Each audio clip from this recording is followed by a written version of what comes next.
भारत ऋषि मुनियों का देश है। भारत संत का देश है। भारत नदियों का देश है। यह पौराणिक कथाओं में भी वर्णित है और वर्तमान समय में भी यह चर्चा का विषय है। आज हम अमेरिका के ताला नगरी में खड़े हैं। आप जो ये मंदिर भग्न अवशेष देख रहे हैं, ये 7वीं शताब्दी में बनवाई गई है। राजा शरभपुरी वंश के लोगों ने इस मंदिर का निर्माण कराया है। समय के साथ हर बात को, हर व्यक्ति को मिटना ही होता है, चाहे जीव हो या निर्जीव। आज ताला नगरी की स्थिति वही है। जी हाँ, हम बात कर रहे हैं बिलासपुर से 30 किलोमीटर दूर ताला नगरी के सीजीवाल की खुली बात में।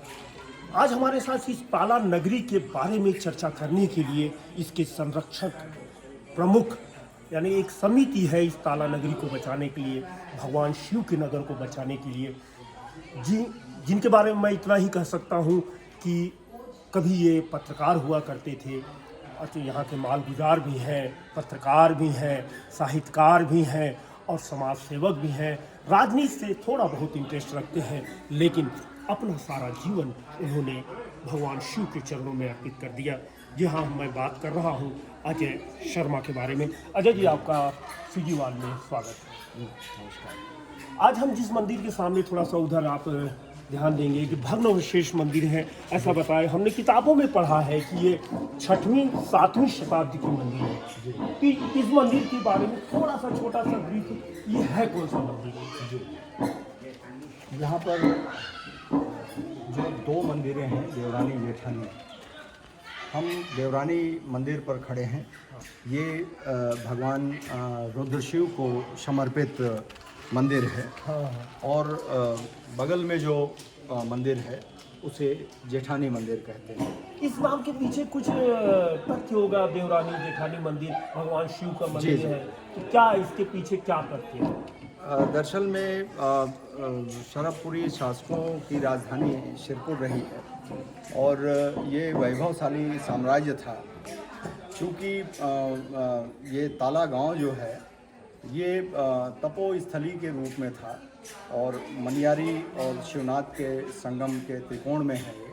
तो संभवतः उस ज़माने में तांत्रिक जो लोग थे उन्होंने वहाँ 2 रानियों को सुझाव दिया कि शिव साधना के लिए ये जगह उपयुक्त है।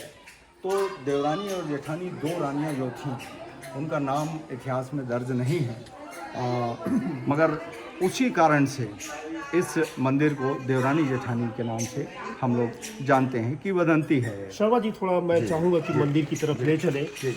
साथियों, मैं ये बताना चाहता हूँ कि ताला गांव जो है बिलासपुर से 30 किलोमीटर दूर है और ये शरभपुरी राजाओं का नगर है और बहुत वैभवशाली नगर के रूप में पुराणों में वर्णित है। शरभपुरी राजा दरअसल शरभ राजा थे। शरभ राजा के नाम पर ही उनका वंश शायद शर्मा जी चला है, शरभपुरी वंश। फिर प्रपन्न सेन मित्र हुए, देवेंद्र हुए, कई राजाएं हुए। लेकिन ये राजवंश जो है गुप्त वंश के अधीन काम किया करता था उस समय। बाद में शरभपुरी एक पराक्रमी शरभ राजा निकले, उनके नाम पर ये वंश हुआ। मैं जानना चाहता हूँ इसके ऊपर ये जो वर्णित दीवारों पर है, तोरण द्वार पर है, मैं चाहूँगा अपने साथी से कि उस पर थोड़ा कैमरा फोकस करे कि ये है क्या। ये हाँ, देखिए, ये सिंह द्वार पर जी बाहरी जो सजावट है वो फूल पत्तियों, बेल बूटों से पत्थर पर एक अद्भुत और अनुपम कृति की नक्काशी की गई है। जी जी जी। दूसरे तरफ उस समय जो परंपरा रही है मंदिर निर्माण की, हाँ, तो शुभता के दृष्टि से जी शुरू में साधु संतों की मूर्तियां, वो ऊपर वाला साधु संतों ऊपर में ठीक संतों की मूर्तियां, उसके ऊपर और ऊपर में नदी देवियों की मूर्तियां, ठीक और गज जो है उस समय शुभता की महत्वपूर्ण निशानी थी जी। उसके माध्यम से वो पानी को अपने सूंड के माध्यम से ऐसे अर्पित करते हुए जी ये परंपरा हमारे छत्तीसगढ़ में मिलती है। अच्छा, ये जानना चाहते हैं कि ये क्या ये नक्काशी 6वीं शताब्दी की है? 6वीं शताब्दी की, वर्तमान में कुछ सुधार किया गया है? नहीं, अभी इसमें कोई नया काम नहीं किया गया है।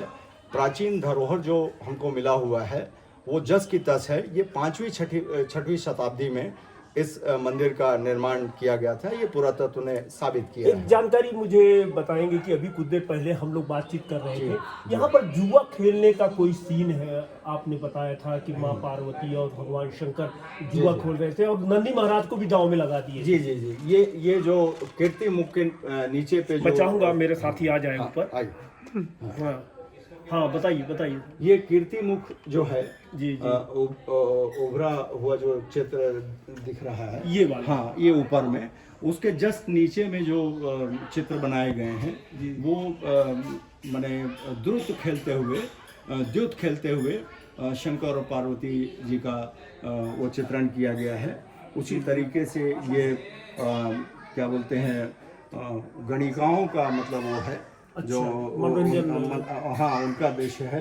जी। और सबसे जो महत्वपूर्ण बात है, जो अद्भुत बात है कि ये कीर्ति मुख जो है एक कोलाज के रूप में हम इसमें देखते हैं। ये पूरी कलाकृति वनस्पतियों के फूल, पत्ती, इन सब चीज से उसको बनाया गया है। जी। और मतलब जो ऊपर जो गोलाकार जो चक्र दिख रहा है, ठीक, वो नक्षत्रों को लेकर के बनाया गया है। कमल दल है जी। और ऐसे प्रतीक जैसे सिंह है जी, वो ऊपर दो दिखाई दे रहे हैं। ये दोनों साइड है। सिंह जो है जी। ये सारी चीजें शिव को समर्पित, जी। प्रतिमा विज्ञान में जो प्रतीक विज्ञान जो बात आती है उसके हिसाब से यहाँ इसको प्रतीकों के आधार पर निर्माण किया गया। ये जो बड़े बड़े पत्थर दिख रहे हैं और बलुआ पत्थर है, जी। तो ये पत्थर क्या बाहर से लाए गए हैं और ये कैसे? देखिए, बलुआ पत्थर में भी दिख रहा है अलग से है और ये अलग से प्लास्टर है जिसे प्लास्टर कहते थे लोग। तो ये प्लास्टर क्या पुराने हैं या झड़ गए हैं तो अलग अलग पत्थर दिखाई दे? नहीं, यहाँ पर जो है शिलाखंड जो है ये जो है जी, दीवार जो बनाए गए हैं उसमें खंड खंड में पत्थर लगे हुए हैं। अच्छा। मगर उसमें कोई सीमेंट या अन्य प्रकार का जो केमिकल्स है उसका उपयोग नहीं किया गया है। वो इंटरलॉकिंग पद्धति से ये दीवार बनाए हुए हैं। वैज्ञानिक बिल्कुल। हाँ, इंटरलॉकिंग पद्धति से। मगर जहाँ तक हम जब स्तंभ वगैरह को जब देखते हैं, उधर मैं आपको दिखाऊंगा, तो एक एक शिलाखंड से वो स्तंभ जो है बनाए गए थे, उसमें कलाकृतियाँ हुई थी। और ये स्थानीय बलुआ पत्थर से निर्मित है पूरा मंदिर। ये बाहर से कोई भी पत्थर यहाँ नहीं मंगाया इस गया। समय जिस मंदिर के सामने हम खड़े हैं, ये देवरानी मंदिर है कि जेठानी मंदिर है? ये मंदिर देवरानी मंदिर है। यहाँ पर भग्न मूर्तियाँ रखी गई हैं और अंदर जब हम देखते हैं तो वहाँ पर नवग्रह की प्रतिमाएं हैं। और दूसरी तरफ एक समन्वय का स्थल जो रहा है ये, है ना। यहाँ पर बुद्ध की भी ध्यानस्थ प्रतिमा है। उन्होंने बुद्ध परंपरा की है। ध्यान योग के दृष्टि से वो उसकी मूर्ति यहाँ पर मिलती है। और नीचे जो है, हम जिसके कारण ताला को पूरे विश्व में लोग जानते हैं, वो अद्भुत प्रतिमा जो है उसको मैं दर्शन कराता हूँ। चलिए, आप रुद्र शिव की प्रतिमा जिसे बड़ा चर्चा शोध का विषय है इतिहास में और पुराणों में भी ये वर्णित है। मैं ये बताना चाहूँगा कि ताला की खोज, ये भग्नावशेष मंदिर की खोज सन 1872 में वेलफर नाम का एक पुरातत्व विद्वान ने किया था, जो अलेक्जेंडर बकिंघम के शिष्य हुआ करते थे। तब से लेकर आज तक ये ताला का सामान्य लोगों के सामने आया। फिर 2000 के बाद इसमें तेजी से, राज्य बनने के बाद इसका तेजी से विनिर्माण की तरफ आप बढ़े। कौन सी मूर्ति है? जी, मैं आपको जिसके बारे में बता रहा था कि केवल इसी एकमात्र मूर्ति के कारण में ये ताला गांव पूरे विश्व में प्रसिद्ध है। और सबसे गौरव की बात यह है कि भारत में इस तरह से रुद्र शिव की सांकल्पिक मूर्ति और कहीं नहीं। इसकी क्या विशेषता है? इसकी विशेषता, और ये कहाँ से पाई गई, या खड़ी थी या कहीं से खोद के निकाली? जी, इसके बारे में थोड़ा इतिहास बता देता हूँ कि 1984 में भारतीय पुरातत्व सर्वेक्षण विभाग ने इसके खुदाई की योजना बनाई। उसके पहले यहाँ पर एक स्वामी पूर्णानंद महाराज का आश्रम हुआ करता था और आस्था का केंद्र था इस क्षेत्र का, तो मेला भरता था। जब 84 से खुदाई शुरू हुई और 1987 में फिर ये मंदिरें निकली और यहीं पर ये पेट के बल ये मूर्ति पड़ी हुई मिली, खुदाई में मिली है। अच्छा। तो देवरानी जेठानी मंदिर का अनावरण और ये रुद्र शिव की प्रतिमा जब निकली तो पूरी माने मीडिया में इसकी चर्चा हुई। हमको और तो ये पूरे भी विश्व जानकारी में है कि इसका नामकरण भी आप किए हैं, ऐसी जानकारी मिली है। जी। दरअसल ये है कि इस मूर्ति के निकलने के बाद में अलग अलग विद्वानों ने अलग अलग मत प्रकट किया। चूँकि पुरातत्व विभाग जो है शास्त्रीय आधार पर उसकी व्याख्या का रिस्क नहीं लेता। वो जो मूर्ति यथा स्थिति में जो इसका श्रृंगार है या जो कुछ बनावट है उसकी वो चर्चा अपने खोज में करते हैं। मगर चूंकि ये आस्था स्थल था इसलिए लोगों की भावना ये थी कि वास्तविक में ये मूर्ति किसकी है, ये जिज्ञासा लोगों तो के मन में आपको थी। क्या रुद्र शिव ही क्यों आए? जी। देखिए वहाँ मगर है मेरे ख्याल से ये नाग के रूप में। हाँ, उसके लिए है ना? हाँ, आप बताएं। तो बता रहा हूँ। उस समय भ्रांतियां थी, अखबारों में अलग अलग तरह से विद्वान लोग लेख लिखते थे और एक सवाल उठता था कि एक अद्भुत मूर्ति जिसका नामकरण अभी तक नहीं हुआ है वो विवादों का विषय है। तब मैं स्थानीय लोकस्वर अखबार में था और वहाँ पर मेरे सीनियर थे शशिकांत कोन्हेर जी और अशोक अग्रवाल जी ने, दोनों ने मिलकर मुझे तय किया कि चूँकि ये मेरा क्षेत्र है इसलिए बोले कि आप जब विशेषांक निकला दिवाली का तो मुझे दायित्व दी गई कि मैं यहाँ पर आकर के इसके बारे में शोध करूँ और वास्तविक चीज़ लिखूँ। तब फिर मैं 15 दिन का छुट्टी लिया। चूंकि मैं फोरेंसिक साइंस का स्टूडेंट था। अच्छा। और इस कला और साहित्य से मेरा कोई बहुत ज़्यादा नाता नहीं था। तो तब ये रोड पक्की सड़क नहीं थी, धूल भरे रास्ते से, हाँ, टेम्पो से उतर के यहाँ तक आता था और 15 दिन जब लगातार आया और इसी जगह पर बैठ करके मैं 4-4, 5-5 घंटे, तब यहाँ पर लोग कम आते थे, तो 5-5 घंटे मैं ध्यान लगाता था। एक दिन कहीं से प्रेरणा मिली कि शायद ये संभव है जो मैं आपको बता रहा हूँ। अब जब यहाँ से जब मैं गया, अपने पिताजी को बताया कि इसका नामकरण करना है और ये जो मूर्ति में जो है क्या? हाँ, मूर्ति में जो श्रृंगार है ये इस तरह से है। श्रृंगार है, मकर है, तो मोर है जी, मछली है, हाँ हाँ, गंधर्व लोग हैं। हाँ, तो हाँ, ये जो है, तो पिताजी ने कहा कि ये जो शिव पुराण में एक प्रतिमा विज्ञान है जिसके माध्यम से हम ज्ञात अज्ञात मूर्तियों का नामकरण करते हैं। हमारे शास्त्र में बताया गया है। अच्छा। मैंने मैंने उसको अध्ययन किया और जब उसमें देखा एक श्लोक में कि रुद्रत्व के लिए 4 प्रमुख भाव होना चाहिए, है ना, भय, विष, गति और विभत्सता। इसके साथ 2-3 और भाव हैं और ये चारों सब इसमें आपने ये चारों देखा? चीज इसमें। तब फिर मैंने लिंक शुरू किया और वो मेरी खोज पूरी हुई और फिर आवरण पृष्ठ पर मैंने जो विशेषांक है उसमें लगा वो, और फिर उसके बाद में इसको लोगों ने मैंने पूरे स्टेबल किया कि ये हाँ, लोग दावे के साथ कहना शुरू किए कि देखिए जो इस सांकल्पिक मूर्ति के बारे में, इस विग्रह के बारे में जो श्रृंगार है उसको मैं आपको बता रहा हूँ कि ये कैसे रुद्रत्व को प्रकट करते हैं। मतलब जो व्यक्ति इन 4 भावों, जैसे मैंने आपको बताया, भय, गति, विभत्सता, है ना, और विष, तो ये चारों भाव आपको इन मूर्ति के श्रृंगार पे मिलेंगे। शुरू से मैं करता हूँ। ऊपर में शेष नाग से पगड़ी बना हुआ है ना, शेष नाग भय और विष का द्योतक है। दूसरा जो है इसका नाग, भौं और तिलक जो है छिपकली से बना हुआ है। ये भी भय और विष का कारण बनता है। मछली से मूंछ। हाँ, एक मिनट मैं बताते जा रहा हूँ लाइन से। उसके बाद इसका पलक जो है मेढक का है। मेढक विभत्सता का भाव है ना। इसका जो आंख का गोलक है वो अंडे से बना हुआ है। उसके बाद अंडे का गोलक मतलब अंडा विभत्सता है, फोड़ दो तो विभत्सता है, ये भाव प्रकट करता है।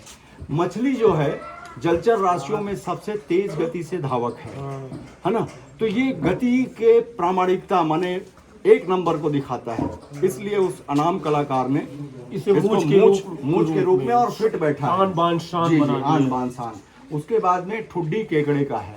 केकड़े से दोनों विभत्स, साइड पैर निकले हैं, चार ही निकले हैं। हाँ, तो ये जो केकड़े का जो है, ये रूप रस श्रृंगार कुछ नहीं रहता, विभत्सता का भाव पैदा करता है। उसके बाद कान जो है कपोल मयूर का है, कान का जो है ना। तो मयूर के नृत्य की गति सबसे ज्यादा तेज रहती है, इसलिए उसको कान के रूप में उसने लिया है। उसके बाद कंधे पर मगर है। मगर जो है जलचर राशियों में सबसे भयानक प्राणी है, जिसके नाम से भय पैदा होता है। अच्छे बलवान अच्छे फेल हो जाते हैं। उसके बाद में ये जो मुखाकृति है वक्ष स्थल पर, ये पुरुष की मुखाकृति है, ठीक है ना। ये पुरुष के मन के गति को इसमें लिया गया है कि ये मन की गति जो है इसकी तेज होती है। पेट जो है, कुंभ जो है, ये दानव का रूप है। अच्छा, भरते जाओ। हाँ, भय विष का है ना। मैं कहूँगा आ जाओ। हाँ, जी। उसके बाद में एक तरफ दाहिने साइड में कागराज की प्रतिकृति है, इधर गरुड़ की प्रकृति है। कागराज के दृष्टि की गति तेज रहती है और गरुड़ के उड़ने की गति सबसे तेज है, नावक है, और ये भगवान विष्णु की सवारी है। उसके बाद इनके इसमें जांग में यानी गोद में समझ लीजिए नारी की गति है। नारी के चित्रण। तो ये नारी के मन की चंचलता माने उसके एडजस्टमेंट की जो दृष्टि है, उसको उस कलाकार ने इसमें रखा है। और चूंकि भगवान शंकर ने नारी को सृष्टि का आधार बनाया है, इसलिए उसके मूल आधार के आसपास में रखे हैं। उसके बाद ये नीचे जो है, ये घुटने पर घुटने पर शेर की मुखाकृति है। ये अपने आप में भय कारक है। इनके सभी उंगलियों में सर्प हैं, ये भय और विष का कारक है। इसमें सबसे रहस्यमय और अद्भुत बात यह है कि उस कलाकार की आप प्रतिभा को प्रणाम करेंगे कि इसमें जो देखिए योगेश्वर भी कहलाते हैं शिव जी, अवधूत के रूप में। तो इनके लिंग को बनाया गया, एक मिनट नहीं उसको दिखा नहीं चलते रहिए ना। ये इसके लिंग को कच्छप का बनाया गया है। कच्छप माने कछुआ। और कछुआ क्या है, भगवान विष्णु की क्या बोलते हैं, एक तेरिया का अवतार है। तो एक मूर्ति में उन्होंने, चूंकि हम भगवान शिव के लिंग की आराधना करते हैं और वो लिंग जो है भगवान विष्णु के अवतार की है, इसलिए आपके दो जी। तो यहाँ पर जो पूजा हो रही है दो परम शक्तियों की, जो एक है स्वरूप अलग है, शिव जी और विष्णु जी, दोनों की पूजा एक साथ। क्या बात है। जय। विशाल शिलाखंड है, स्थानीय पत्थरों से बनाई गई है। ये स्तंभ के रूप में इसकी भव्यता को दिखाने के लिए है ना, इसको लिया गया है। ये खड़ा था कि... हाँ, खड़ा था ये। हाँ, अब ये कहाँ था इसका एग्जैक्ट जगह मालूम नहीं। शोध आपका अभी भी जारी है? नहीं, अब वो पता नहीं चलेगा, क्योंकि अब 5वीं 6वीं शताब्दी या किसी काल में जो कैसे इसका वो विनिर्माण का जो है वो संभव नहीं। अब हमें आप देवरानी अच्छा, एक जो चीज अद्भुत चीज जो है उसको आप दिखाइए।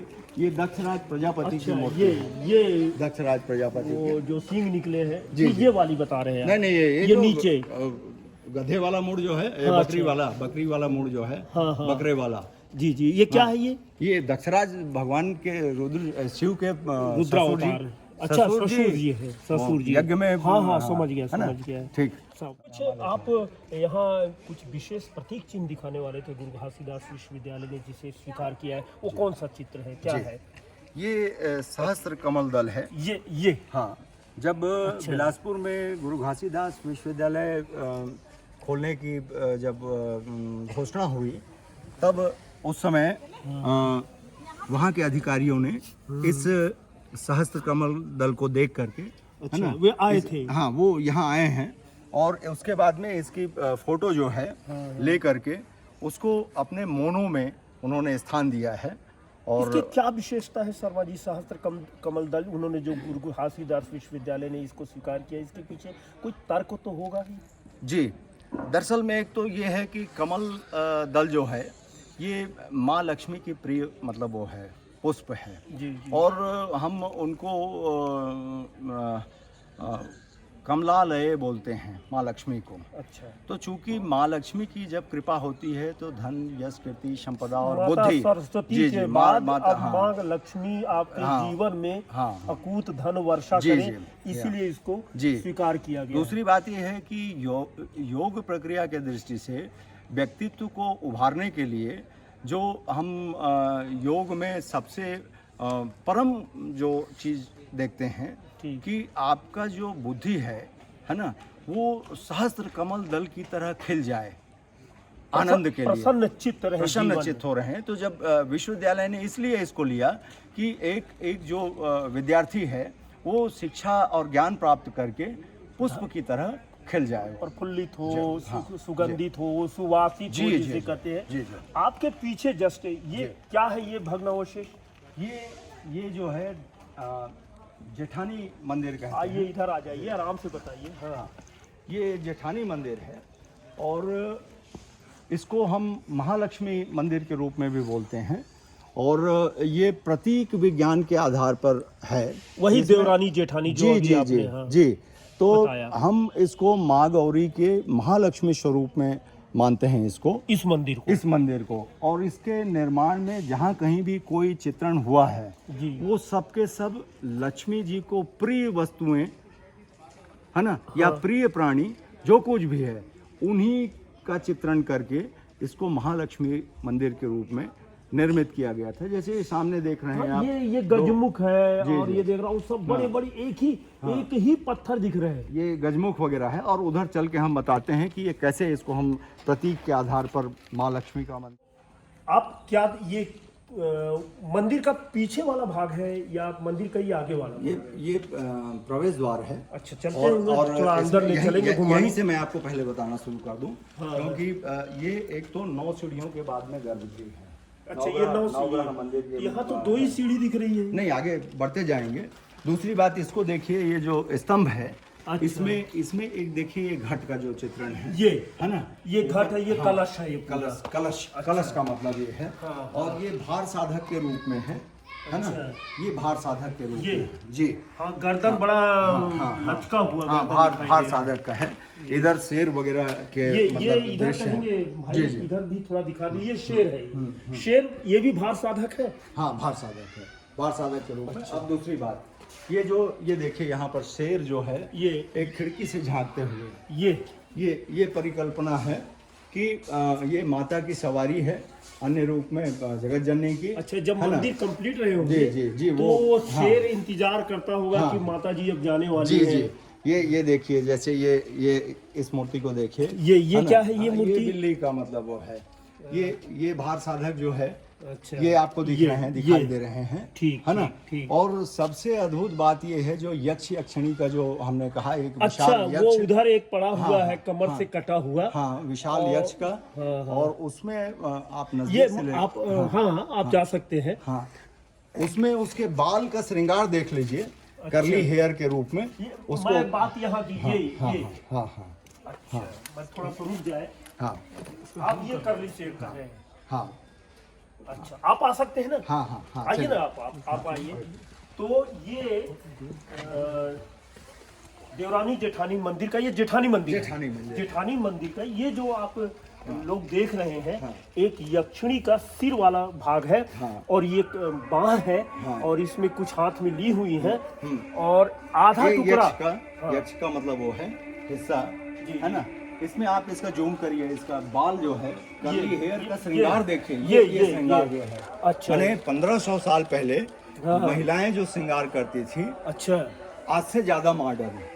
मतलब ये है कि देखिए ना इसमें, हाँ हाँ, है वो ना? दिख रहा है। तो ये जो है तत्कालीन समाज की हाँ। परिस्थितियों को दिखाता है। बिल्कुल बिल्कुल, यानी तत्कालीन, महिलाएं हाँ। तब भी तब पीछे नहीं थे, गंवार नहीं थे। जो लोग बोलते हैं कि हम अच्छा। लोग अब पढ़ के आगे आ चुके हैं या हमने बहुत कुछ खोज लिया मॉडर्न है हम। हाँ, ये साइकिल है। कुछ परंपराएं छूटती हैं, कुछ नहीं आती हैं, हाँ। और उससे अधिक कुछ नहीं है। जो पहले थी वो आज आ रही है। यानी आप ये कहना चाहते हैं शर्मा जी कि हर संस्कृति का एक उत्थान होता है, चरमोत्कर्ष पर पहुंचने के बाद फिर साइकिल नीचे की तरफ जाती है। तो ये क्या है? ये जो है, मैं वहाँ पर जो दृश्य दिखाया कि यक्षिणी के हाथ से सोने के सिक्के गिर रहे हैं। अच्छा। और उसको एक बैग में उसको कलेक्ट किया ये जाएगा। बैग है ये? हाँ बैग है। ये तो आधुनिक बैग दिख रहा है ये हाँ तो बिल्कुल। हाँ हाँ देखिए ये आधुनिक बैग दिख रहा ये है जो है चूंकि भग्न हो चुका है तो ये 3 पार्ट में इसको रखे हैं। अच्छा। ये है। उसके बाद में ये सब योग आसन पर दिखाई देंगे आपने आपको। 9 सीढ़ियों का जिक्र किया था। ये देखिए आप यहाँ से 9 सीढ़ियों पर 9 आप आएंगे। सीढ़ियों का क्या नवदुर्गा से ताल्लुक है? 9 ग्रह से ताल्लुक है। 9 ग्रह से ताल्लुक। 9 ग्रह से ताल्लुक है। उसके बाद में देखिए मगर का है ना? ये वाला। मगर है ये। हाँ ठीक है। ये दोनों मगर हैं। हाँ उसके बाद इधर भी देखिए एक बिल्ली जो दिखाई दे रही है। हाँ दोनों है ना? तरफ पड़ा जी। बिल्ली को माता लक्ष्मी की माने सवारी बोलते हैं, है ना? इसलिए बिल्ली का सम्मान होना चाहिए घरों में। वो उधर भी एक देखिए। शिलालेख वो दिख रहा है, हाँ हाँ वो दिख रहा है जिसमें एक आकृति व्यक्ति की आकृति दिख रही है। जी, या जी, जी। यक्ष हो सकते हैं या हाँ, सब हाँ, भगवान हो हाँ, सकते हैं, महिला हाँ, हो सकती है। हाँ। वो क्या है, कोई विशेष है क्या वो? नहीं उसके बारे में कोई ज़्यादा वो नहीं है। भग्न अवस्था में हम एक चीज़ छोड़ के जो आए हैं, जो माँ लक्ष्मी की जो नहीं तो मूर्ति है, हम उसको- देखेंगे ना, इसको हम दिखाते अभी हैं। तो आपके साथ ही हैं। हाँ, ये यहाँ पर ये वीणा वादिनी बजाती हुई हाँ, जी वीणा, ये इस मूर्ति की बात ये आप माँ कर रहे हैं। लक्ष्मी है। ये हाँ, बताएंगे आप। हाथियों का मतलब ये है कि माँ के सम्मान में इसके जो मुख का जो है उसको चिपका के रखे थे पुरातत्व विभाग वाले, मगर चूंकि ज़्यादा खंडित हो गया है इसलिए उसको अभी रख दिए हैं। यही माँ अच्छा, लक्ष्मी ये की- उभरा हुआ था पहले? हाँ हाँ ये उभरा हुआ था, मगर वो कभी कभी किसी पत्थर में वो चिलट जाता है, 2 फाली में हो जाता है। तो ये चूंकि धूप बरसात ठंड के कारण में क्षरण हुआ है तो उसमें हमारी बहुत सारी मूर्तियाँ खराब हुई हैं। मगर जब ये शेड लग गया तो कम से कम धूप और बरसात ये से शेड कब लगा है? जी ये ये कब? 2008-9 में। ये आपका आप ही क्या प्रयास जी होगा जी जन भागीदारी ये से? पुरातत्व नहीं, ये पुरातत्व विभाग ने इसको लगाया है। जन भागीदारी के प्रयास के बाद में सरकार इसकी ओर आकृष्ट हुई और हमने कहा कि जन भागीदारी से हम बहुत बड़ी राशि पर हमने इस आश्रम का निर्माण और विकास किया है। तो हमने दावा किया कि जन भागीदारी के सिस्टम के अनुसार हमको अब 75% राशि, हमने जैसे 1 करोड़ का काम किया है तो 3 करोड़ रुपए हमको और दिया जाए। तो सरकार ने उदारतापूर्वक हमको ये मदद किया और धीरे धीरे चूँकि इसमें लोगों की भागीदारी बढ़ी, जनता का जुड़ाव देख करके फिर सरकार ने इसमें बहुत सारे धन अब कुछ मंदिरें भी यहाँ बनी है। चलिए देखते हैं कहाँ मंदिर बनी है भाई।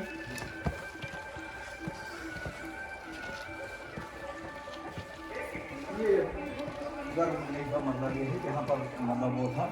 और ये देखिए कमल दल, ये कमल दल है, ये माता का आसन सिंहासन रहा जी होगा। जी हाँ यहाँ पर ये वाला जो ये है, गर्भगृह है। गर्भगृह है, यहाँ पर था।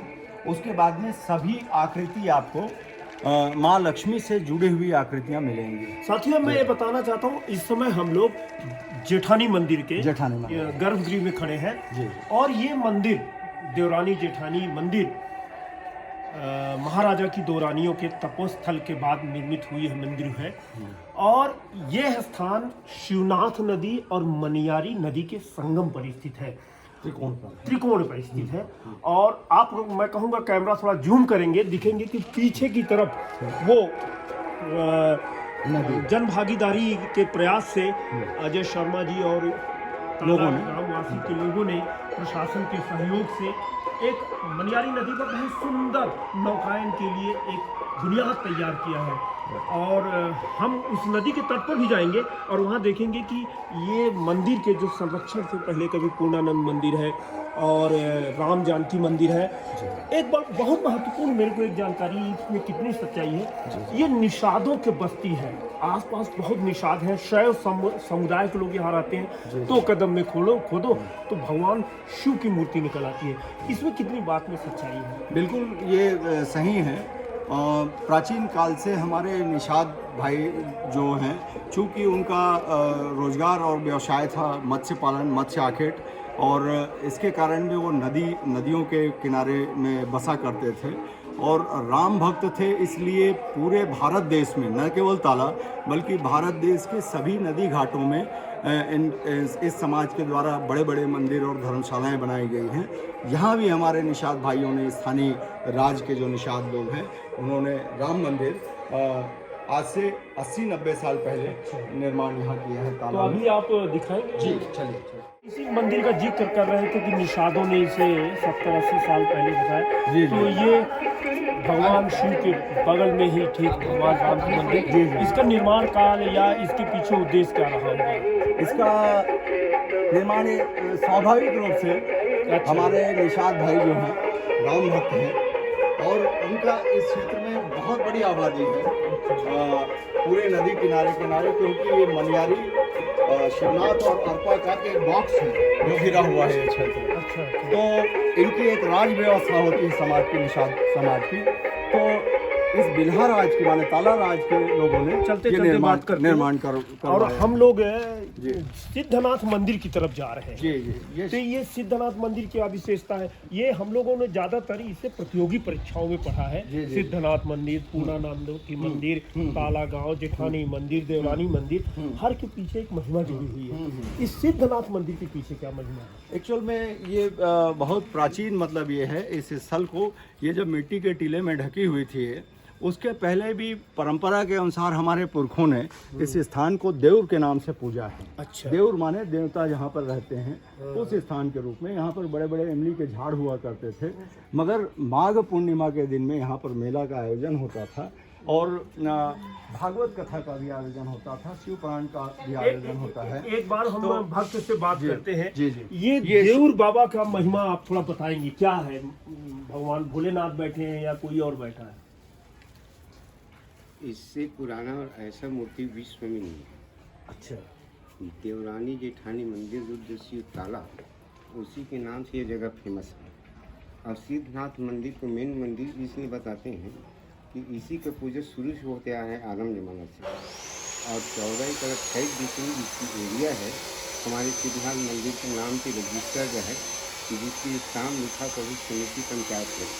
हम ये जानना चाहते हैं भक्त महाराज कि इस मंदिर का इतिहास देवरानी जेठानी मंदिर के इतिहास से बराबर है या आगे पीछे है कोई? अब इसको ऐसे आगे पीछे है।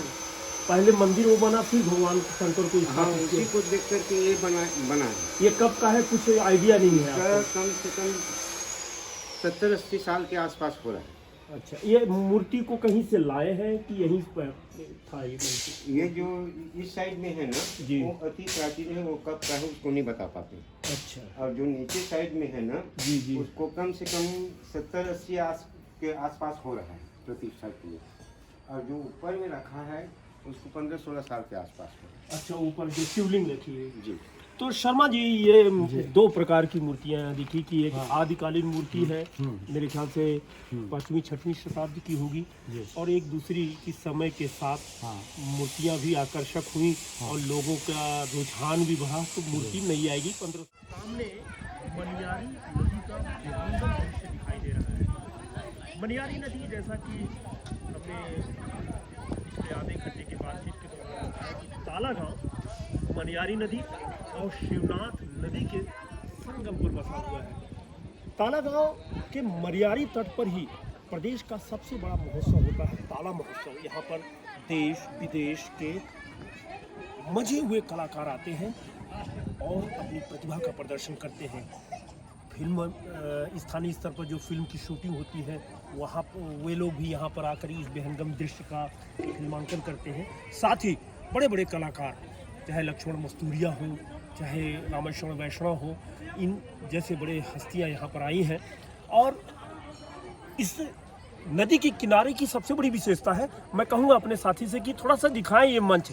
पीछे तो अभी आपने नदी किनारे मंच देखा है, ये बिल्कुल स्टेडियम की तरह है कि कुछ दर्शक यहाँ बैठेंगे, कुछ दर्शक वहाँ बैठेंगे, कुछ दर्शक ऊपर, फिर ऊपर, फिर ऊपर। एक थिएटर है और ये अपने तरीके से, मेरे ख्याल से अपने तरीके से ये प्रदेश का अकेला है कि जो नदी के किनारे एक ओपन थिएटर है। यही है ना। और यही कारण है ताला महोत्सव में जब कलाकार आते हैं तो स्थान कम पड़ जाता है। जी, जी। तो और कुछ बताएंगे इसके बारे में? जी, दरअसल में 2004 से हम लोग ऐसे चलते रहेंगे। 2004 से हमने इस नवग्रह मंडप के माध्यम से काम की शुरुआत यहाँ पर की।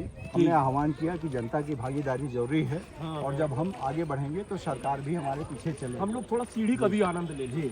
तो ये जो मैं कहूँगा कि सामने आ जाओ। हाँ, बताइए बताइए। तो ये नवग्रह मंडप का निर्माण हमने, ये नवग्रह मंडप वहाँ पर भी लोग दर्शक बैठ के आनंद लेते होंगे तालाब जी में? नहीं, ऊपर जो है श्रीमद् भागवत कथा का आयोजन होता है। तो ये व्यास गद्दी है, ये जो बड़ा सा मंच ये। जो दिख रहा है, यहाँ पर पर्दा लगा रहता है।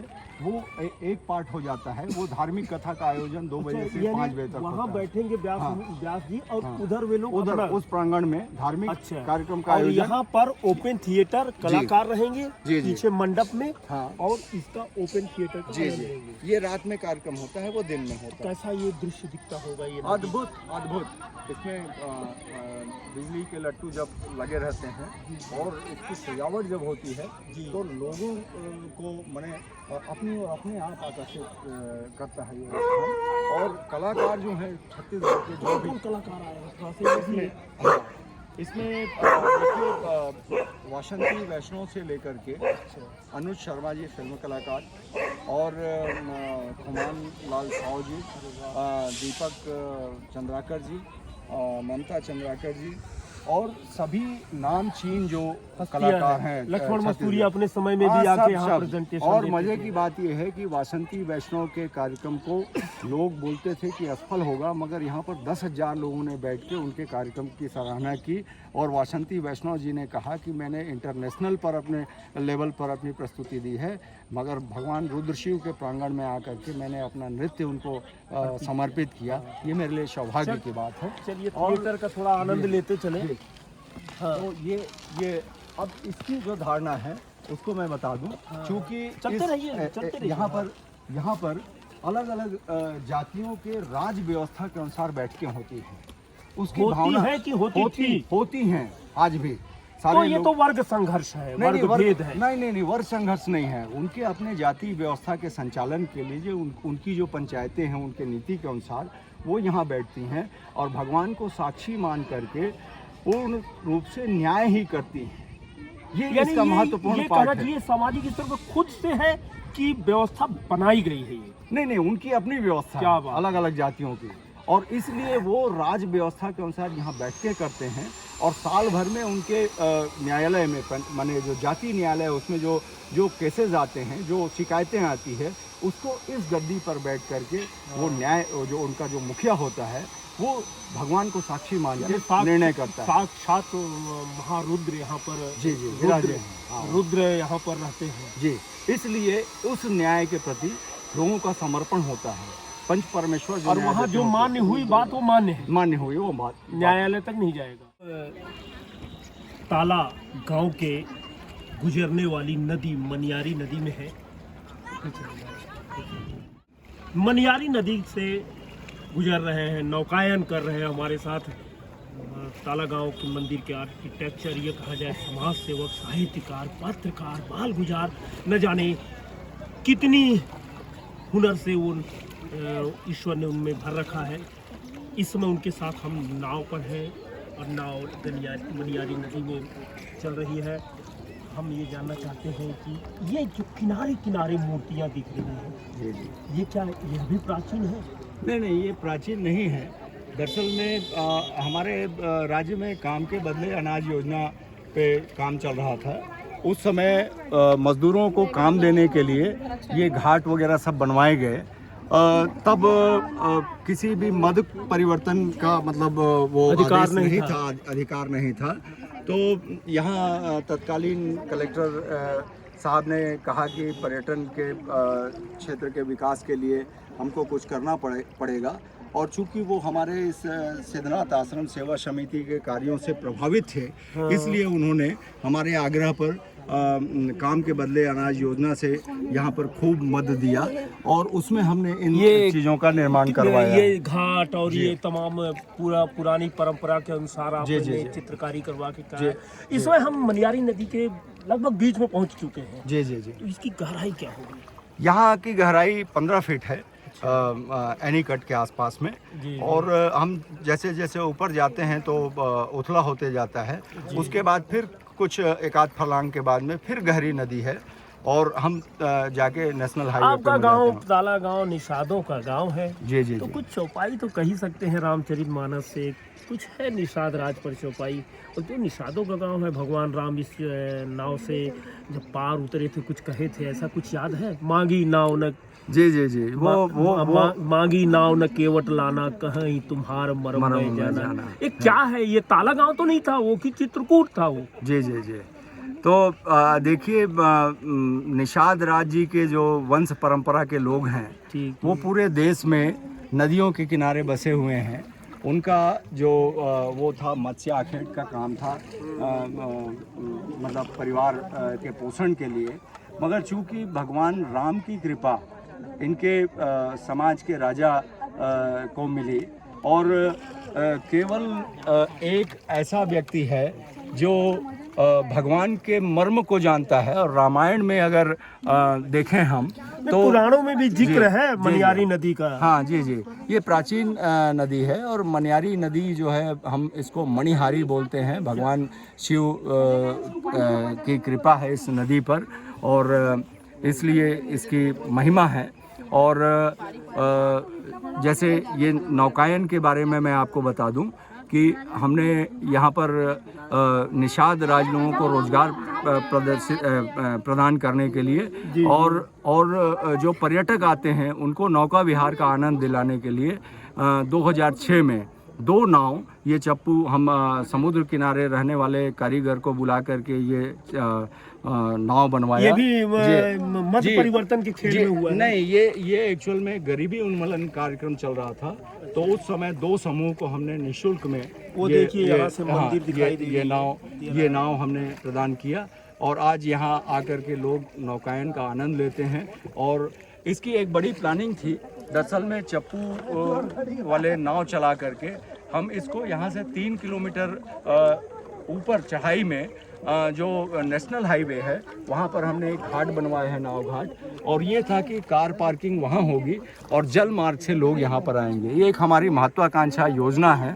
और भगवान रुद्रशिव से हम प्रार्थना करते हैं कि वो जो कल्पना हमारी है, परिकल्पना, वो पूरी हो। और वहीं पर पर्यटकों के लिए एक स्टार सुविधा में मोटल का निर्माण छत्तीसगढ़ पर्यटन मंडल ने किया है। मगर चूंकि पर्यटकों का आना अब कम हो चुका है, इसलिए वो निरुपयोगी पड़ा हुआ है। हमें इस पर एक बार पूरे ईमानदारी से प्रयास करना होगा ताला के उत्थान के लिए। यही उम्मीद करते हैं। शर्मा जी को पूरी उम्मीद है, अजय शर्मा को पूरी उम्मीद है कि हम जो डेस्टिनेशन तय कर लिए हैं वो एक न एक दिन भगवान रुद्र शिव पूरा जरूर करेंगे। और एक फिल्म का डायलॉग है शर्मा जी, थोड़ा सा यहाँ भक्तिमय माहौल के बीच में उसको जोड़ना ठीक नहीं, लेकिन शब्द तो शब्द है, ब्रह्म है कि यदि आप दिल से चाहेंगे तो कायनात आपके अरमानों को, आपकी इच्छाओं को जरूर पूरे करेगा। और माता मनियारी नदी के बीच में जो हम लोग इसमें पहुंच चुके हैं, यह भी आपकी प्रकृति के एक हिस्सा है, यह भी आपके लक्ष्य को जरूर पूरा करेंगे। तो साथियों, आज हम ताला गांव से नौकायन करते हुए आपसे बातचीत कर रहे हैं। और हमारे साथ साहित्यकार, पत्रकार, इतिहासकार और समाज सेवक अजय शर्मा जी साथ में हैं। इन्होंने बड़ा विस्तार से ताला गांव के विकास को लेकर आदिकाल से लेकर वर्तमान समय तक अच्छा सा ग्राफ खींचा है। और उन्होंने अपना एक लक्ष्य स्थापित किया है कि प्रदेश में ताला का एक अलग नाम हो, एक अलग स्थान हो। और उनका मानना है आज नहीं तो कल जरूर हम इसे पूरा करेंगे। आज्ञा दीजिए, आज इतना ही। सीजीवाल खुली बातचीत के लिए मैं भास्कर मिश्रा पूरे सीजीवाल परिवार की तरफ से आप लोगों का स्वागत करता हूं और निवेदन करता हूं कि सीजीवाल सब्सक्राइब करें, बेल आइकन दबाएं और लगातार हमसे जुड़े रहें। धन्यवाद।